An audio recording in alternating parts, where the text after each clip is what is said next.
Assalamualaikum warahmatullahi wabarakatuh dan selamat siang teman-teman.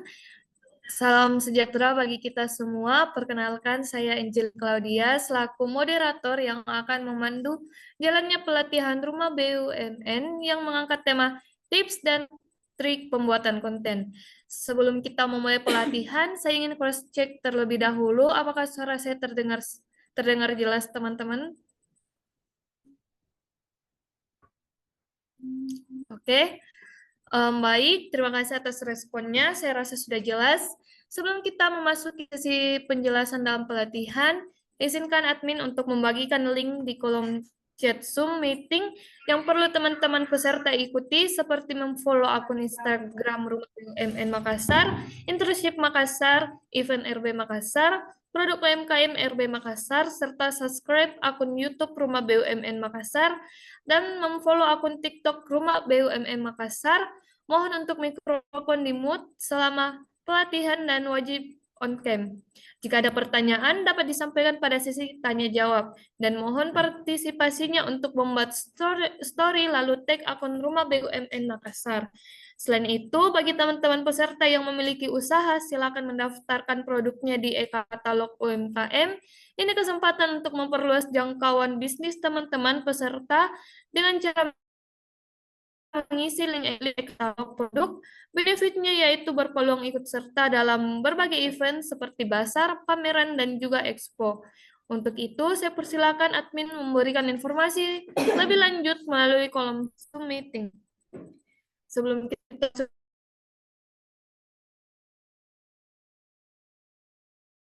bahasan kita pada hari ini merupakan internship RB Makassar. Oke, pemateri kita itu bernama Citra Nabila.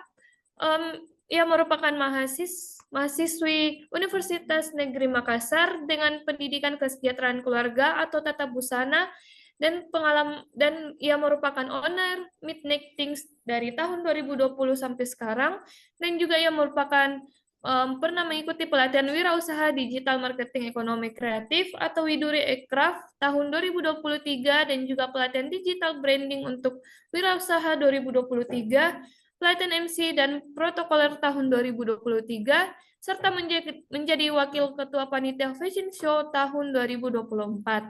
Baik, untuk mengefisienkan waktu, saya persilakan kepada speaker kita untuk menjelaskan materinya. Dengan ini saya persilakan.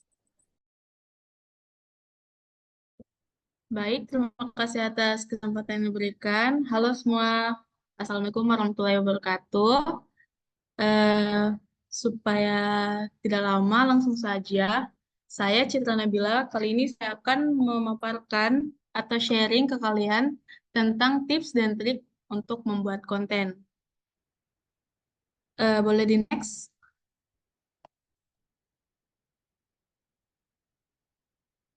Buat nih.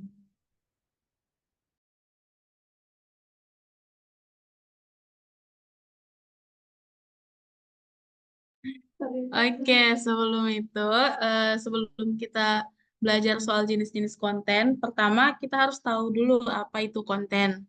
Nah, konten di sini adalah segala sesuatu atau segala bentuk materi yang digunakan untuk menarik, mengedukasi, dan berinteraksi dengan audiens. Tujuan dari konten ini tentunya untuk membangun hubungan, meningkatkan brand awareness, serta mendorong penjualan. Next.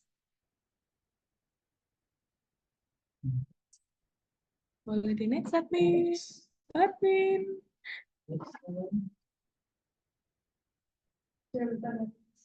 Ayo, saya.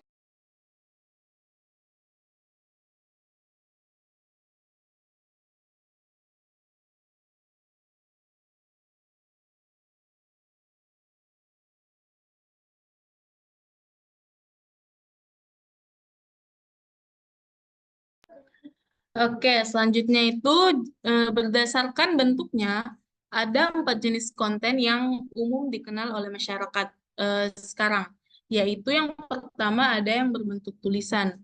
Biasanya konten ini dibuat dalam bentuk artikel, atau tweet yang biasa diupload di Twitter. Terus yang kedua ada berbentuk gambar, di mana contoh umumnya itu adalah foto-foto produk yang akan diupload di berbagai sosial media yang dimiliki oleh pelaku usaha atau teman-teman semua.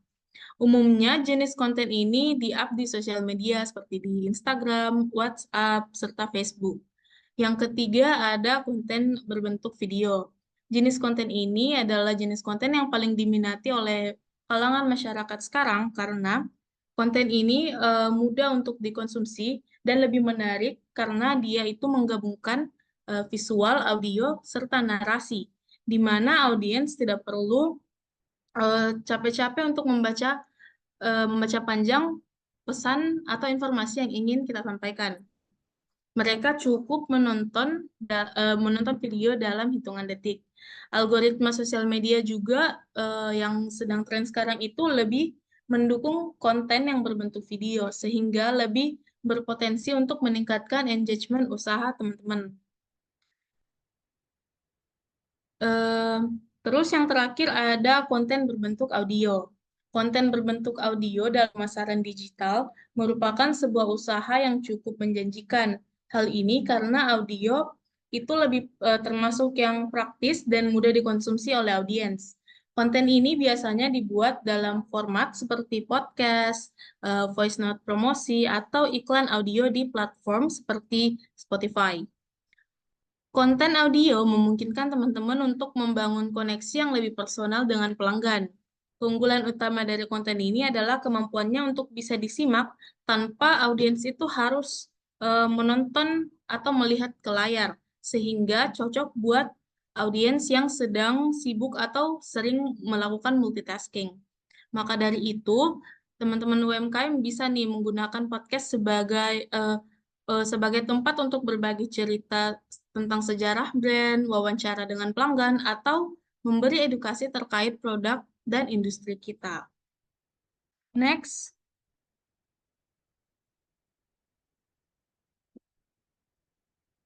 Oke, selanjutnya itu ada platform.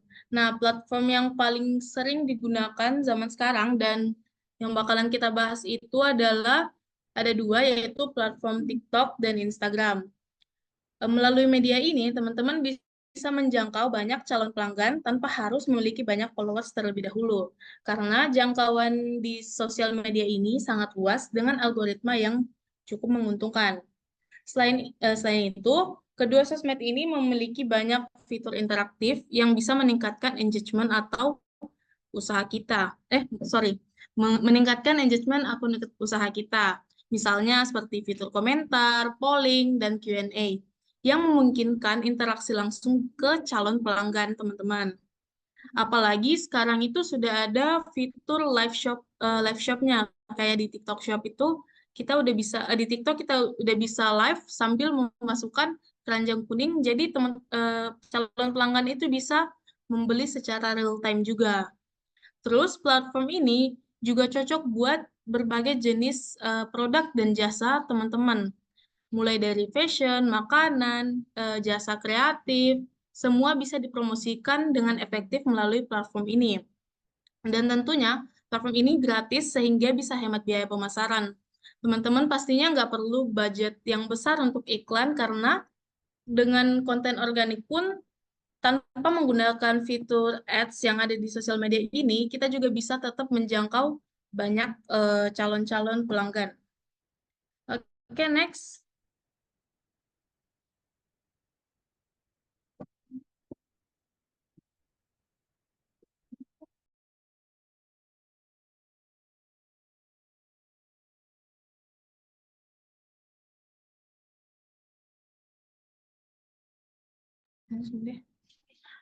Yang selanjutnya itu saya mau kasih beberapa langkah-langkah yang sebaiknya kita lakukan sebelum kita membuat sebuah konten. Yang pertama itu kita harus mempelajari jenis-jenis konten yang terbaru atau up to date yang kalau orang-orang bilang itu yang lagi viral gitu. Nah, yang kedua, kita harus kenalin calon audiens kita. Sebelum membuat konten, kita Sebelum membuat konten, supaya bisa lebih tepat sasaran, teman-teman perlu mengetahui audiens atau target customer yang teman-teman tuju. Kalau kita paham siapa target audiens kita, kita bisa menciptakan konten yang relevan dan sesuai dengan kebutuhan audiens. Ketiga, kita harus mempelajari platform yang kita gunakan. Seperti yang udah saya mention tadi, ada 2 platform yang sebaiknya digunakan untuk digital marketing teman-teman nih, yaitu sosial media Instagram dan TikTok. Karena itu adalah platform yang paling dipakai kayaknya dengan masyarakat sekarang gitu. Setiap media sosial itu memiliki algoritma, format konten, dan demografi pengguna yang berbeda-beda, sehingga pemahaman yang baik bisa membantu kita memilih platform yang cocok untuk target audiens. Terus yang terakhir, kita harus bisa membuat content planner. Nah, content planner ini sebenarnya banyak sih yang orang belum buat, cuma sebenarnya ini salah satu hal yang cukup penting untuk dalam membuat konten, karena content planner ini penting agar pemasaran yang kita lakukan itu bisa lebih teratur dan efektif. Dengan perencanaan yang baik, teman-teman bisa menentukan apa yang harus diposting, kapan waktu terbaik, dan bagaimana cara menarik perhatian audiens. Content planner ini bisa membantu teman-teman untuk menjaga konsistensi, menghemat waktu, dan memudahkan evaluasi hasil postingan teman-teman. Selain itu, perencanaan yang matang juga bisa membuat para pelaku usaha lebih siap untuk mengikuti tren tanpa harus terburu-buru. Gitu. Oke, bisa di next.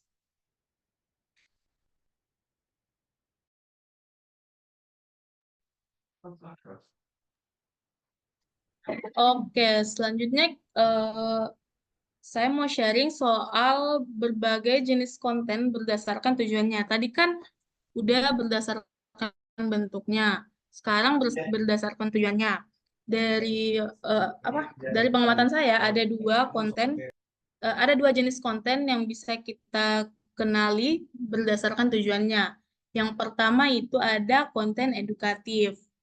Nah, konten ini tentunya bertujuan untuk memberi edukasi terhadap audiens mengenai hal-hal seputar produk, serta membangun brand awareness. Di sini ada 3 contoh konten yang bisa teman-teman lihat dan bisa digunakan untuk usaha teman-teman. Yang pertama ada yang mungkin usahanya di bidang fashion, kita bisa membuat konten dengan kayak ini nih, contohnya ada cara-cara dress well atau berpakaian dengan baik, atau bisa juga memberi hacks-hacks fashion styling dan lain-lain. Terus yang kedua ada konten tips dan trik. Nah, ini kalau di bidang kuliner, misalnya usaha teman-teman di bidang kuliner bisa banget ngasih tips-tips, misalnya tips penyimpanan produk, penggunaan produk, ataupun tips-tips konsumsi produk makanan kalian gitu loh. Terus yang ketiga ada konten infografis atau flyer. Nah, selain bentuk video, konten yang edukatif juga bisa dibuat dalam bentuk foto atau teks, atau biasanya disebut juga dengan infografis, atau bisa juga dalam bentuk flyer. Konten edukasi, konten edukasi berbentuk ini cukup efektif juga dalam menyampaikan informasi dengan cara yang menarik dan mudah dipahami. Infografis menggabungkan teks, gambar, dan data visual sehingga audiens bisa mencerna informasi dengan cepat tanpa harus membaca terlalu banyak. Dan teman-teman juga yang mau buat konten seperti ini bisa banget digunakan misalnya isi informasinya itu untuk berbagi tips, tutorial, atau fakta menarik yang relevan dengan produk atau layanan kita.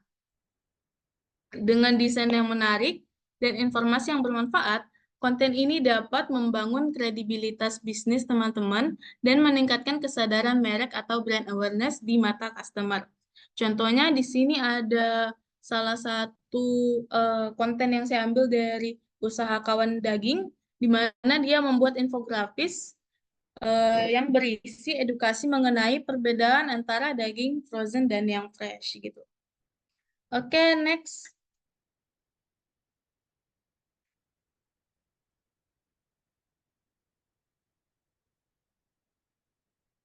Oke, yang kedua setelah konten edukasi, ini nih yang paling banyak banget dipakai zaman sekarang yaitu konten hiburan atau entertain. Nah, konten hiburan ini bertujuan untuk memberikan hiburan terhadap audiens, tapi nggak menutup kemungkinan kalau konten hiburan ini bisa disisipkan edukasi-edukasi tentang produk atau hal-hal seputar usaha kita. Konten hiburan ini eh, bisa juga pure konten-konten random yang untuk menghibur doang. Yang pertama contohnya ada konten interview. Ini sering banget muncul di FYP teman-teman, mungkin ada yang sering. Ada konten interview. Nah, ini konten interview random di media sosial itu sangat populer ya, karena konsep ini biasanya melibatkan wawancara singkat dengan orang-orang random di tempat umum. Entah itu membahas topik ringan dengan isu yang sedang tren atau kasih kuis-kuis random soal produk mereka. Selain menarik perhatian, format konten ini juga memicu interaksi tinggi karena audiens biasanya tuh merasa relate dengan jawaban-jawaban yang diberikan oleh orang-orang yang diwawancara. Teman-teman bisa banget pakai konten ini sebagai cara yang kreatif untuk memperkenalkan produk, mengumpulkan opini pelanggan, atau membangun engagement dengan audiens. Dengan gaya yang natural dan autentik, interview random bisa menciptakan konten yang lebih fresh, menghibur, dan berpotensi viral. Apalagi kalau misalnya jawaban-jawaban orang yang kita wawancara itu lucu gitu. Nah, contohnya di sini ada konten dari UMKM Pizza Nyantui yang saya ambil di TikTok, di mana dia lagi nanya-nanya ke orang random buat nebak harga pizza mereka. Terus yang kedua ada konten POV. Nah, di media sosial konten ini lumayan ramai juga karena memberikan pengalaman yang lebih personal dan relatable dengan audiens.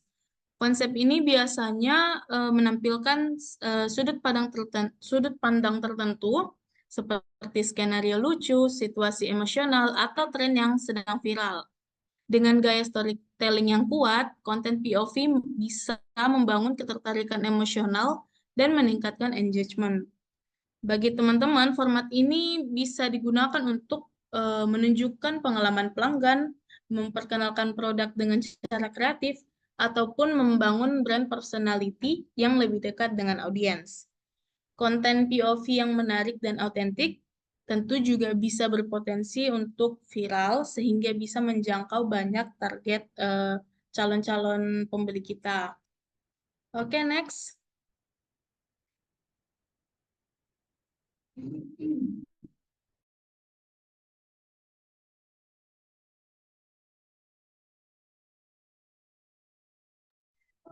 Oke, next ini ada konten daily routine dan day in my life. Ini pasti udah nggak asing banget buat teman-teman yang sering scrolling TikTok. Ini sering banget muncul di FYP kan. Jadi konten A Day in My Life dan daily routine ini sebenarnya konsepnya mirip, tetapi ada perbedaan dalam fokus dan cara penyajiannya. Kalau daily routine biasanya itu berisi rutinitas sehari-hari dalam menjalankan bisnis, seperti saat mempersiapkan produk, mengelola pesanan, hingga melayani pelanggan. Konten ini menampilkan konsistensi dan dedikasi dalam membangun usaha, sehingga bisa menginspirasi dan membangun kepercayaan pelanggan. Contohnya di sini ada konten daily routine yang dibuat sama seorang pebisnis di mana dia memperlihatkan bagaimana kesehariannya dia saat packing orderan online. Terus, sedangkan kalau yang konten ada in my life itu, dia lebih menampilkan keseharian eh, pebisnis dengan cerita yang lebih personal dan variatif. Sehingga keseruan di eh, sorry. Jadi kalau di konten A Day in My Life ini biasanya dia menceritakan hal-hal yang lebih personal dan variatif. Konten ini bisa mencakup momen-momen yang tak terduga, tantangan dalam bisnis, hingga keseruan di balik layar. Misalnya di sini ada konten dari Sofia Ningrum, di mana dia mendokumentasikan A Day in My Life-nya dia saat sedang jualan di CFD. Format ini biasanya lebih fleksibel dan bisa membuat audiens juga merasa lebih dekat dengan brand atau pemilik usahanya. Singkatnya, jadi kalau daily routine itu dia menampilkan kebiasaan bisnis yang berulang, sedangkan kalau yang A Day in My Life itu dia lebih ke vlog harian yang menunjukkan pengalaman-pengalaman yang unik dalam menjalankan usaha. Oke, next.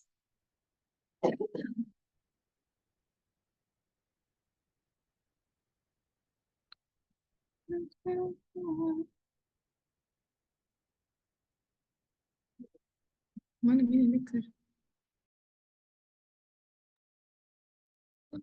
Oke, selanjutnya itu ada konten behind the scene atau BTS. Nah, untuk pemasaran teman-teman di media sosial, teman-teman UMKM di media sosial saat ini, konten ini juga cukup efektif dalam membangun kedekatan dengan pelanggan dan meningkatkan kepercayaan eh, calon pelanggan calon pelanggan terhadap brand kita dengan menunjukkan proses di balik pembuatan produk, pengemasan, atau operasional bisnis sehari-hari, audiens bisa melihat usaha dan dedikasi yang kita lakukan sebagai pemilik usaha. Konten ini juga memberikan kesan yang transparan dan autentik, sehingga pelanggan bisa merasa terhubung secara emosional. Selain itu, format konten ini juga bisa menciptakan storytelling yang menarik, baik dalam bentuk video singkat, foto carousel, atau yang mungkin biasa teman-teman lihat itu slide-slide foto dengan disertai dengan caption-caption, atau juga bisa dalam bentuk live streaming. Dengan memperlihatkan sisi humanis bisnis kita, konten ini bisa meningkatkan engagement dan tentunya mendorong loyalitas pelanggan. Contoh pebisnis yang biasa menggunakan konten ini, seperti misalnya di sini ada konten dari Pasteli Outfit yang memperlihatkan behind the scene produksi baju mereka.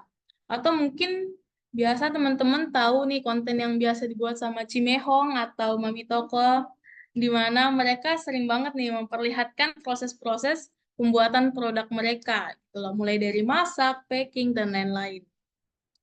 Terus yang terakhir itu ada konten storytelling. Ini sebenarnya mirip sama yang bisa mirip dengan yang konten behind the scene. Cuma konten ini tuh biasanya dia disertai dengan voice over, eh, baik itu menceritakan perjalanan sejarah bisnisnya, tantangan yang dia hadapi, atau kisah di balik produk yang dia buat. Tuh. Teman-teman bisa banget menciptakan hubungan yang lebih personal dan autentik dengan audiens melalui konten ini. Karena konten ini bisa banget dikemas dengan berbagai format gitu. Bisa dari bentuk video pendek, bisa tulisan, ataupun foto dengan narasi menarik, atau kayak tadi yang saya mention itu yang foto-foto carousel itu yang di swipe-swipe itu. Nah, itu bisa eh, dibuat sebagai konten storytelling. Jadi, eh, terus storytelling ini tidak hanya membuat brand kita bisa lebih relatable, tapi juga bisa membantu meningkatkan loyalitas pelanggan kita karena semakin pelanggan itu tahu apa ya, semakin pelanggan kita bisa sharing hal-hal di balik layar produk bisnis atau bisnis kita itu, pelanggan bisa lebih yakin dengan produk yang kita jual karena dia tahu nih gimana cara bikinnya, eh, gimana sejarah produknya. Jadi lebih valid aja info yang mereka dapetin. Jadi mereka bisa lebih yakin dengan produk yang kita jual. Contohnya di sini ada konten foto carousel yang dibuat sama seorang konten kreator Masita, ini usaha ya, Masita Fresh, di mana dia memperlihatkan lika-liku yang dia alami saat jualan di Car Free Day. Atau mungkin teman-teman biasa lihat konten yang dibuat sama ada salah satu konten kreator yang sering saya ikutin itu Christy Basil, yang dimana dia itu sering banget upload konten-konten berbentuk storytelling terkait tentang usaha jahit dia. Oke, next.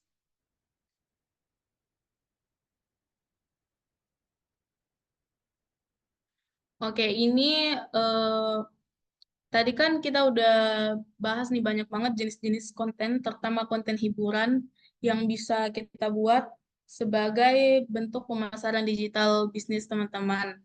Nah, salah satu kunci supaya orang itu bisa apa ya, bisa menonton konten kita sampai habis itu, kita harus menggunakan yang namanya hook.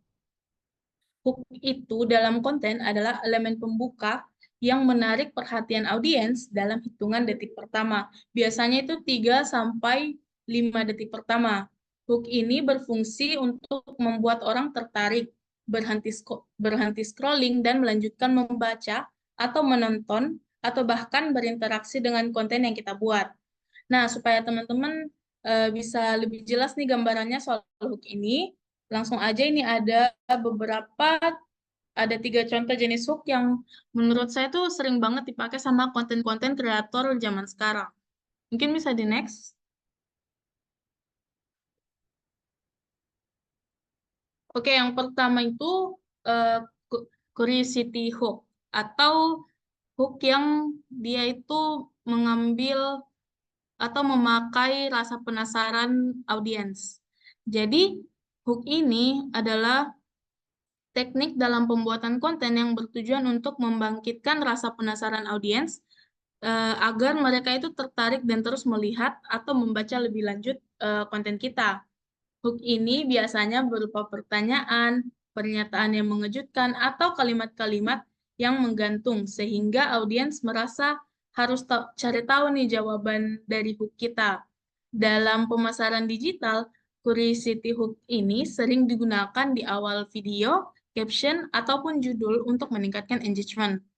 Contoh-contoh kata kata hook yang sering dipakai itu biasanya kayak masa sih gitu kayak atau pernahkah kamu melakukan hal-hal ini atau kemana aja baru tahu kalau ada nih brand kita kayak gitu-gitu. Terus eh, dengan teknik ini itu konten kita bisa menjadi lebih menarik tentunya dengan mendorong audiens untuk bisa tetap terlibat dengan eh, produk kita gitu. Oke, next.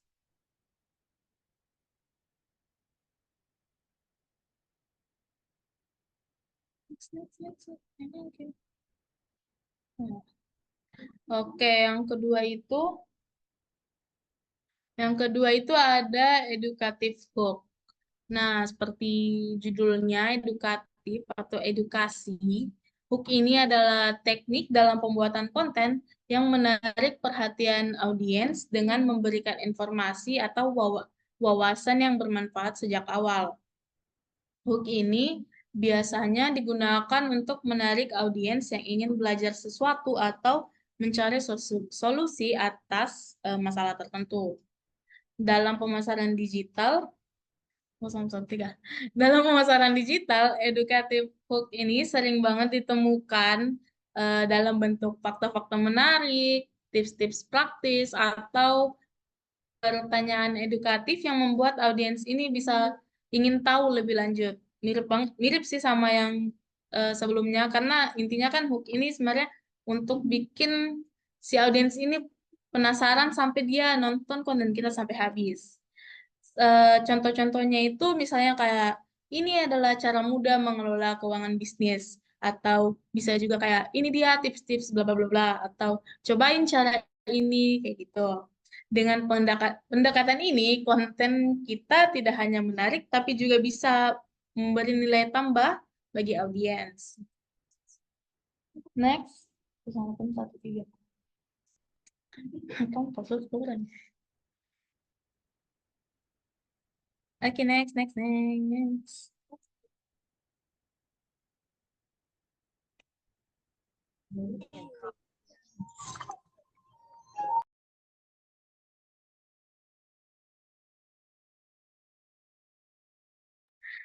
Oke, yang terakhir itu hook yang sering saya lihat itu yang yaitu FOMO hook. Nah, ini adalah teknik pembuatan konten yang memanfaatkan rasa takut ketinggalan atau biasanya dibilang itu fear of missing out atau FOMO untuk bisa menarik perhatian audiens.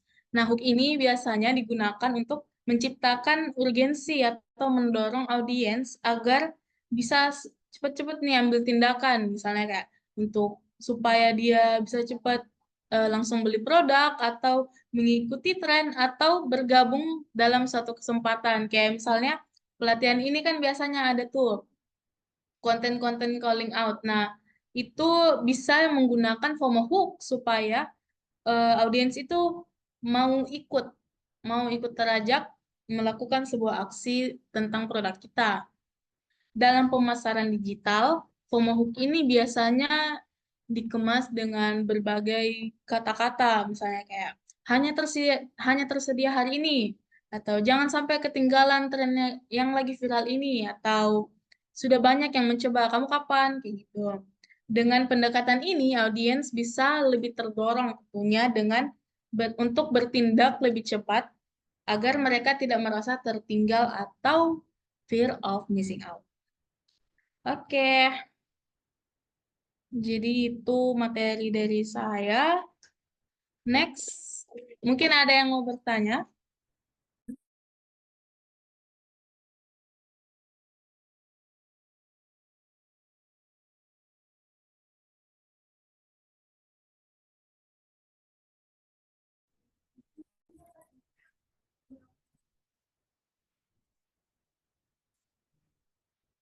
Baik, itulah tadi pemaparan materi dari speaker kita yang mudah dipahami.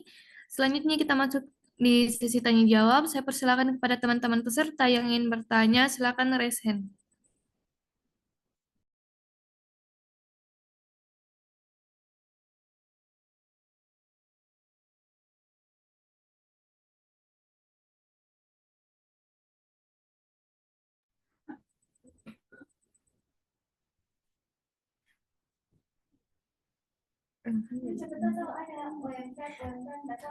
Oke, saya persilakan kepada Devina untuk mengajukan pertanyaannya. Oke, baik. Terima kasih atas kesempatannya, moderator dan juga kakak pemateri. Nah, jadi sebelum saya bertanya, Kak, mungkin saya bisa cerita dulu. Jadi, saya punya sosial media yang isi postingannya itu mengenai edukasi tentang informasi-informasi terbaru tentang teknologi. Nah, dari saya merintis akun sosmed tersebut sampai sekarang, audiensnya itu hanya orang-orang yang memang suka dengan konten edukasi teknologi. Nah, yang mau saya tanyakan mungkin dari Kak Citra ada tips atau cara membuat konten edukasi agar tetap menarik dan tidak membosankan, sehingga saya bisa lebih menggait lagi audiens yang luas seperti itu. Terima kasih.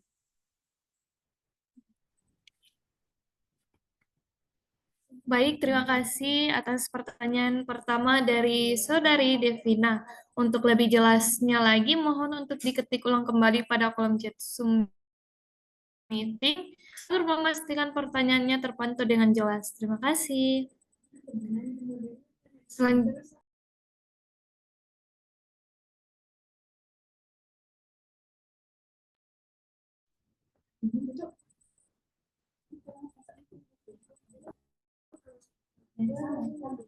oke, yang ingin bertanya, saya persilakan untuk raise.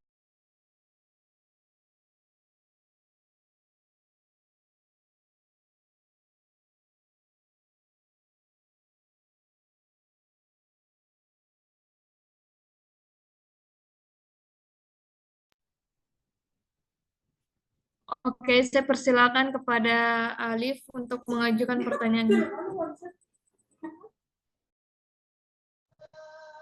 Oke, baik. Terima kasih kesempatannya.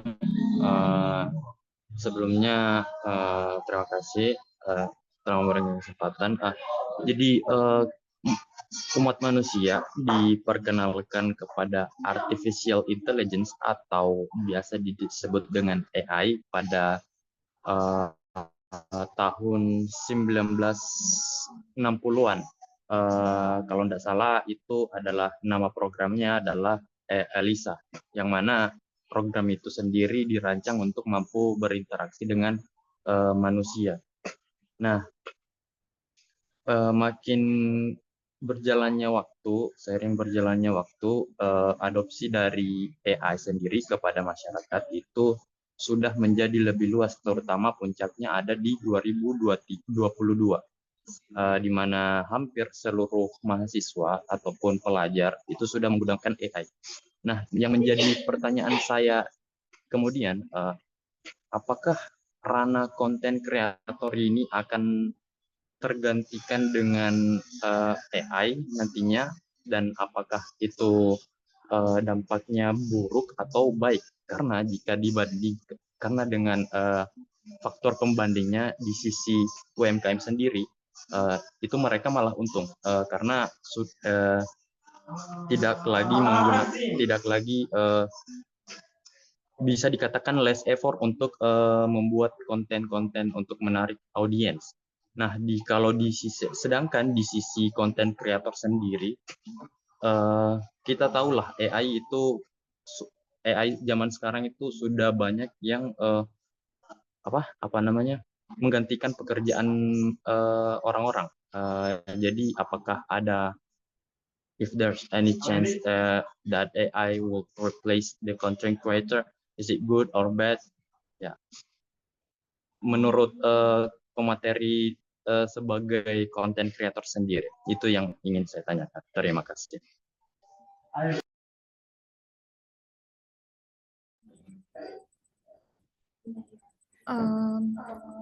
Baik, terima kasih atas pertanyaan pertama dari saudari Alif. Untuk lebih jelasnya lagi, mohon untuk diketik ulang kembali pada kolom chat Zoom meeting agar memastikan pertanyaannya terpantau dengan jelas. Terima kasih.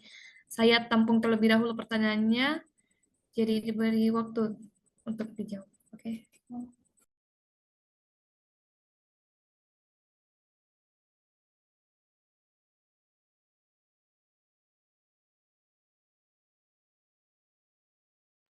Oke, saya berikan waktu, saya persilakan untuk pemateri menjawab pertanyaan yang telah diberikan oleh teman-teman kita.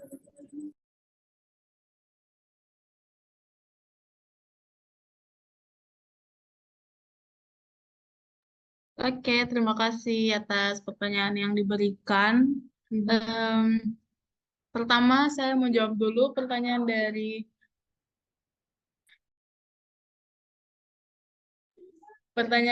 saudari Devina, di mana pertanyaannya itu bagaimana cara membuat konten edukasi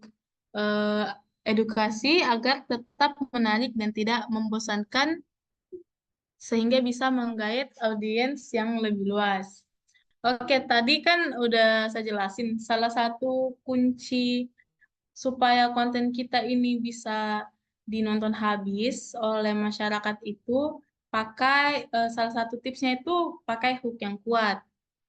Pokoknya hook ini tuh bisa banget untuk menarik perhatian penonton mulai dari awal dia 3-5 detik pertama penonton dengar atau nonton video kita. Terus supaya konten-kontennya juga tidak membosankan, bisa banget divariasikan. Ini juga, sorry, tadi saya lupa sampaikan.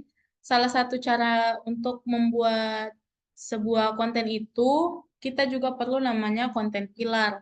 Jadi konten pilar itu kayak pembagian konten dari 100%. Misalnya dalam media sosial kita atau sosmed usaha kita itu kita mau upload misalkan 50% konten edukatif, tapi jangan supaya audiens itu nggak bosan, jangan 100% kita upload konten edukatif terus. Kita harus bisa mengupload konten, bisa membagi juga misalnya beberapa persen, kayak 30% konten entertainment atau hiburan, dan 20% bisa mengupload konten promosi gitu. Jadi konten pilar itu juga penting supaya konten kita itu nggak monoton. sehingga bisa menggait audiens yang lebih banyak gitu. Dan mungkin udah banyak yang tahu satu syarat paling penting juga itu kita harus selalu senantiasa mengikuti tren-tren yang ada. Kita harus tahu up to date gitu. Pokoknya konten kreator itu kuncinya harus selalu up to date dengan eh, apa dengan berita-berita yang lagi trending atau hal-hal yang lagi viral gitu. Karena saat kita membuat sebuah konten dengan konsep yang lagi viral, kayak misalkan kemarin tuh sempat viral banget konten A Day in My Life. Nah, kita bisa langsung ikut membuat konten A Day in My Life saat itu juga, karena di momen itu konten A Day in My Life ini kan lagi naik-naiknya. Nah, itu bisa membuka peluang buat kita supaya bisa ikut naik engagement videonya. Jadi pokoknya kalau Kak Devina mau bikin konten yang nggak membosankan, ya harus juga tetap up to date dengan eh, apa konten-konten yang lagi trending sekarang. Gitu. Pokoknya cari-cari yang viral aja. Dan memang untuk sebuah akun itu kita memang nggak bisa melulu menggait semua kalangan audiens. Misalkan kita emang usahanya di bidang apa tadi itu di bidang digital ya apa ya? Nah, itu memang pastinya target pasar kakak pasti harus yang itu juga, harus yang memang tertarik sama produk-produk digital atau konten-konten digital, karena itulah salah satu kunci membangun usaha kan memang harus tahu target pasarnya gitu. Jadi memang memang kita tuh nggak bisa menggait semua semua kalangan audiens, harus sesuai dengan target pasar atau target eh, produk kita gitu. Mungkin itu jawaban saya. Apakah sudah dipahami atau ada yang ingin ditanyakan lagi? Saya kembalikan ke moderator.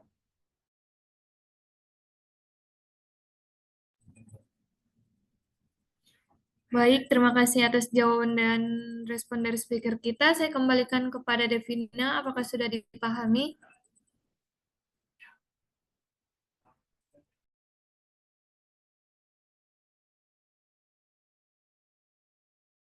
Oke, sepertinya sudah jelas. Saya persilakan kepada pemateri untuk menjawab pertanyaan yang kedua.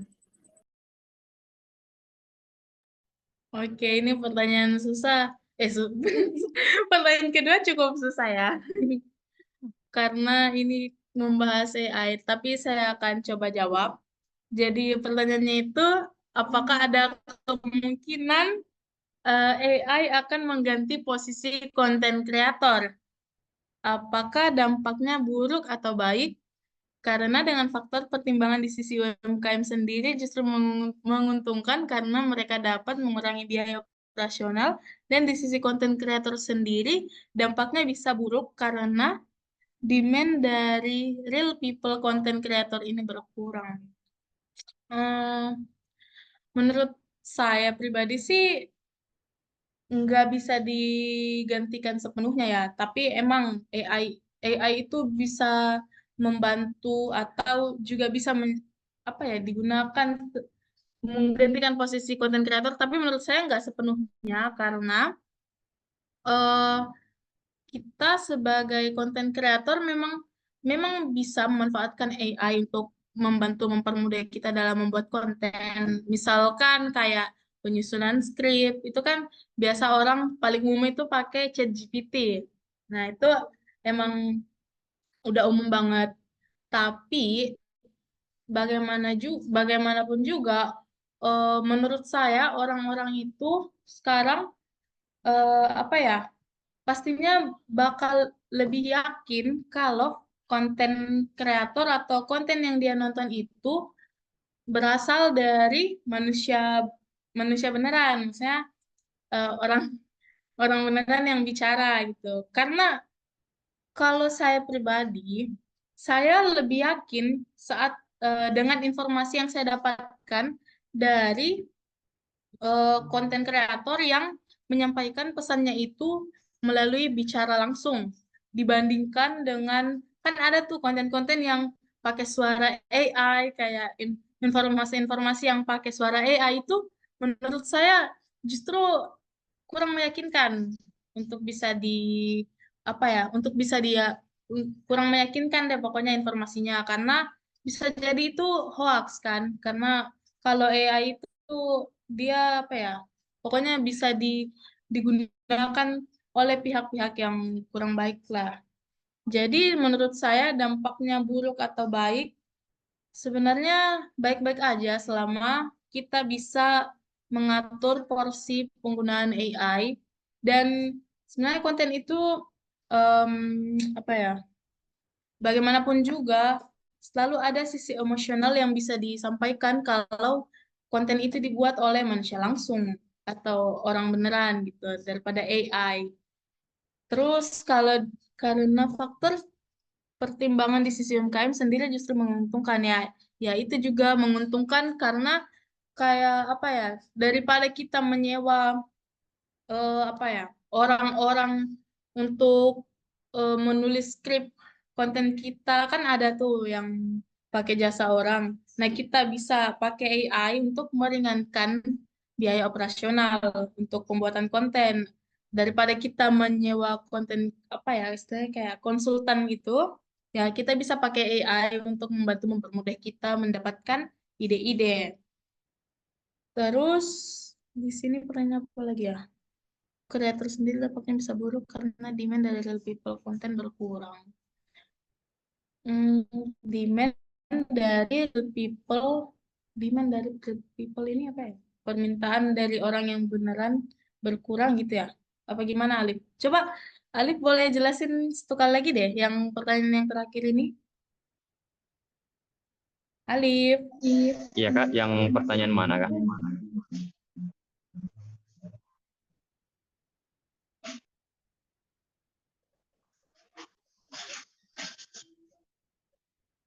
Suaranya kayaknya termut. Boleh diketik aja Alif kalau kalau jaringannya kurang bagus.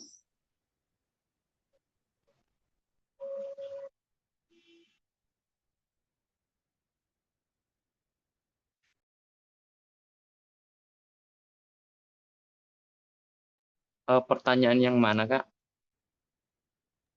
Yang poin terakhir ini kayak yang dan di sisi konten kreator sendiri dampaknya bisa bisa buruk karena Oh, demand dari real people konten kreator berkurang.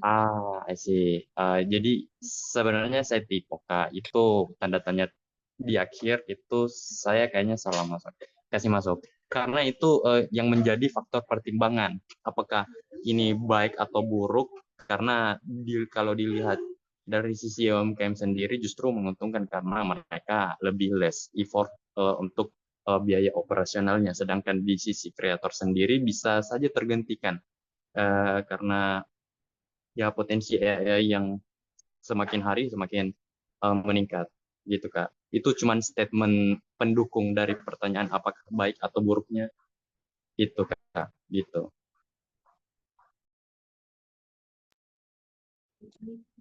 Oke oke oke jadi oh ya intinya itu statement tambahan ya. Saya mau tambahin juga sekarang itu eh, menurut saya dan sepemahaman saya salah satu konten yang juga cukup naik itu adalah justru konten yang satu kali tag, one tag, kayak vlog-vlog yang tanpa editing, tanpa skrip itu juga sekarang justru lumayan banyak peminatnya karena apa ya? Karena dia tuh lebih autentik gitu, lebih alami. Jadi emosinya itu lebih dapet dan bisa apa ya? Mengambil hati penonton gitu. Jadi menurut saya itu tadi kalau AI bisa menggantikan posisi konten kreator, saya rasa belum ya, tidak. Tapi kalau AI bisa membantu meringankan posisi konten kreator atau apa seorang konten kreator ya tentunya pasti bisa banget. Dan ini sangat-sangat menguntungkan untuk UMKM yang mau membuat konten terkait bisnisnya ataupun yang mau menjadi seorang konten kreator. Mungkin itu jawaban dari saya. Apakah sudah dipahami atau ada yang ingin ditanyakan lagi? Saya kembalikan ke moderator.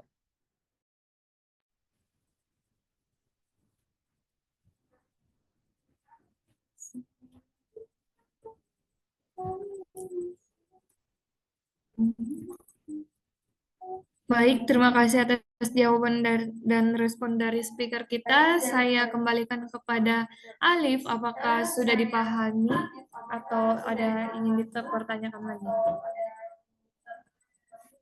Ya, saya rasa jawaban yang diberikan oleh pemateri sudah Baik, cukup baik untuk sepertinya sudah referensi. dipahami. Saya berikan kesempatan kepada pemateri kita untuk menyimpulkan dari materi yang telah diberikan.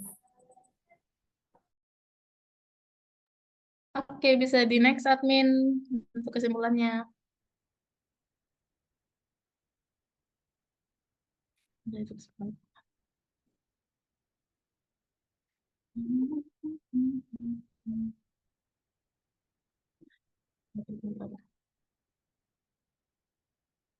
Oke, jadi dari pembahasan kita tadi soal cara-cara membuat konten, jenis-jenis konten, kesimpulan yang bisa saya berikan yaitu untuk membuat sebuah konten yang menarik dan efektif bagi UMKM atau teman-teman supaya bisa memahami audiens, kita harus memilih platform yang tepat.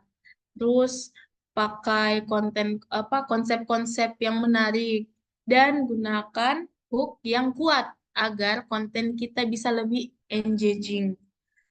Terus konsisten dalam posting, storytelling yang autentik, dan penggunaan format yang sesuai seperti format video, infografis, behind the scene. Ini semua bisa meningkatkan interaksi dan membangun loyalitas pelanggan kita. Selain itu, kita tentunya harus memanfaatkan tren, menggunakan misalkan yang paling sering tadi yang saya bilang adalah FOMO hook, serta memberikan edukasi yang bermanfaat akan membuat konten kita juga bisa lebih bernilai. Dengan strategi yang terencana dan kreatif, konten dapat menjadi alat pemasaran yang sangat ampuh untuk meningkatkan brand awareness dan penjualan usaha kita. Jadi itulah kesimpulan kita pada diskusi hari ini. Terima kasih. Next dulu, next. Saya kembalikan ke moderator. Baik, kita sudah berada di penghujung acara. Terima kasih untuk materi kita pada hari ini yang dibawakan oleh pemateri kita, yaitu Citra Nabila selaku owner Midnight Things yang sangat hebat. Sebelum kita melakukan foto bersama, saya akan memandu teman-teman peserta untuk mendownload e-sertifikat. Adapun redeem code yang dikirim oleh admin kita melalui kolom chat Zoom. Jadi redeem code kita pada hari ini adalah KTN92. Nah, jadi panduan yang pertama yaitu teman-teman peserta perlu login akun link UMKM, setelah itu klik titik 3 pada profil, lalu klik akses sertifikat saya, lalu masukkan redeem code yang tadi.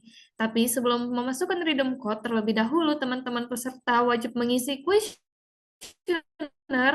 Berhasil mengisi kuesioner dan meredeem code, teman-teman peserta dapat mendownload sertifikat dalam bentuk. Itulah tata cara untuk sertifikat pelatihan pada hari ini. Selanjutnya, meraih mohonkan.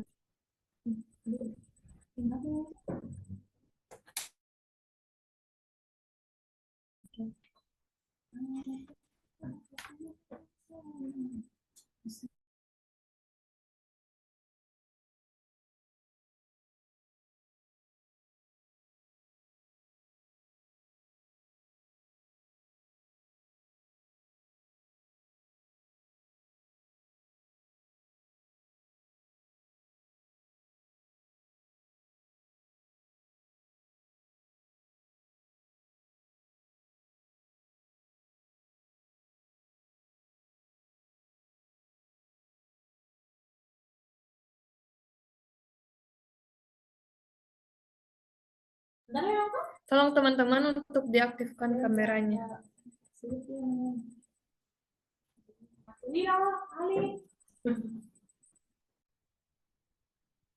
Mbak, apakah saya sudah kelihatan?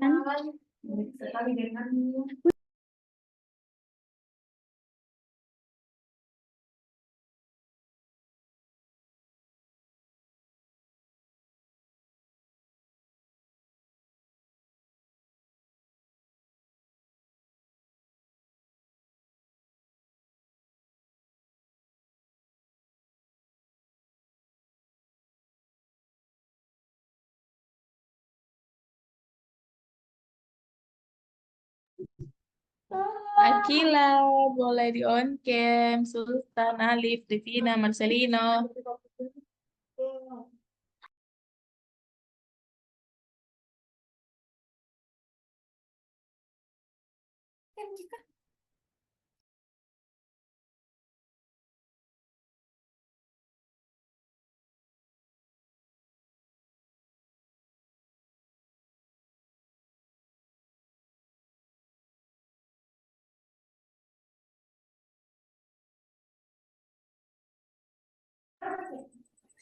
Oke, saya hitung sampai 3, lalu kita SS. 1, 2, 3. Sekali lagi teman-teman, mungkin bisa tangannya membentuk seperti ini. Oke, 1, 2, 3. Oke, teman-teman, terima kasih kepada teman-teman peserta atas waktunya. Saya berharap pada kesempatan kali ini pelatihan yang dibawakan oleh Citra Nabila selaku owner meetings dapat memberikan wawasan baru tentang tips dan trik membuat konten. Baik bagi teman-teman peserta sekalian. Sampai jumpa pada pelatihan RB Makassar selanjutnya. Wassalamualaikum warahmatullahi wabarakatuh.